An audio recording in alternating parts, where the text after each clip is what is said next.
Before I knew it, she was kissing me, trying to get my pants off. I was so out of it that it took me a few seconds to realize what was happening. But when I tried to move away, she smacked me hard on my face.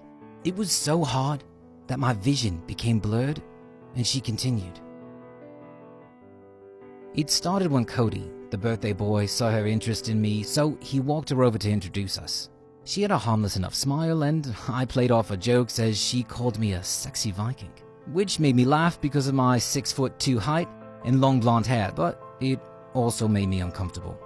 She whispered into my ear. I couldn't make out what she said, but I didn't want to be rude, so I smiled back and pulled my head away from her. This went on a few more times until she grabbed the back of my head and brought me down to her mouth and slurred drunken words into my now drunk ears. I felt uncomfortable, but Cody and my friends had smirks on their faces, silently cheering me on to keep going. All throughout this time, she had been complimenting me, playing with my long hair and touching me at every chance she could get. I wasn't looking to hook up that night, just celebrate my friend's birthday, so I didn't return any of the compliments or touching, and when it became too much, I just excused myself away from her to the toilet or to see another person. This happened maybe 5 or 6 times. It was now about 11 p.m. Some were heading away from the party to go to the clubs. Some were going home as the party began winding down. I decided it was time to go to sleep, but I was so drunk that I stumbled from wall to wall trying to get to a bed. The temples of my head were throbbing and my mouth was so dry from keeping it open the entire time. But I saw a beanbag on my way and decided that that was where I'd sleep tonight. Then I felt someone grab my ankles and pull me off the beanbag. "You're being so lame. The party's not even over yet. Come back down." I laughed and tried to get back up, thinking to myself, maybe the party isn't dying down. So I laughed awkwardly and gave in. "Ha ha ha, okay, but only for a few minutes." She slings me over her shoulder, and I fall over myself a few times, but she just keeps me from falling and begins leading me to Cody's backyard. It was much worse than I thought. I couldn't feel the weight of my own body and could barely hold myself up. As soon as we got to the staircase, the world started spinning and I fell hard onto the ground. People came rushing over to help me stand back up, and she answered for me. "Don't worry about him, I'll look after him. I think he just needs to vomit. I'll take him out back." I thought that was a good idea myself, so I let her lead me.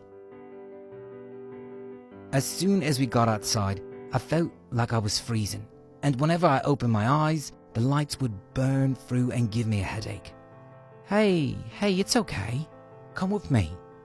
As I dragged my feet, all I could do was keep my eyes closed with my head tilted up towards the sky and my mouth open for air. I was trying to keep as still as possible when all of a sudden, I felt a push on my chest and I began falling back towards the ground. When I opened my eyes, I was looking at the sky. For a moment, I felt relaxed, calm, and then her face came into the frame at the corner of my eye, and she moved in and began kissing me. I didn't know what to do, and it took me a few seconds before I understood what was happening.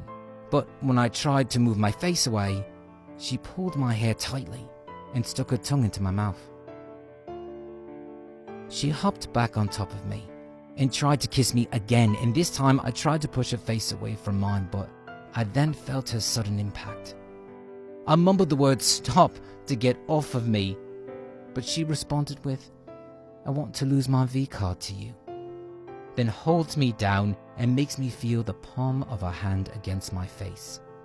This time it was so hard that my ears rang, and I momentarily blacked out as the pain began bleeding through my face. All of a sudden my pants were off, and the only thing I was able to do was yell for help. But she muffled my cries with her hands and pushed my head down.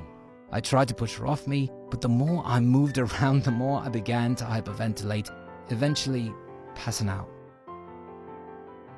It felt like I was in between dreaming and trying to wake up when I realized she was directly on top of me, trying to put me inside her.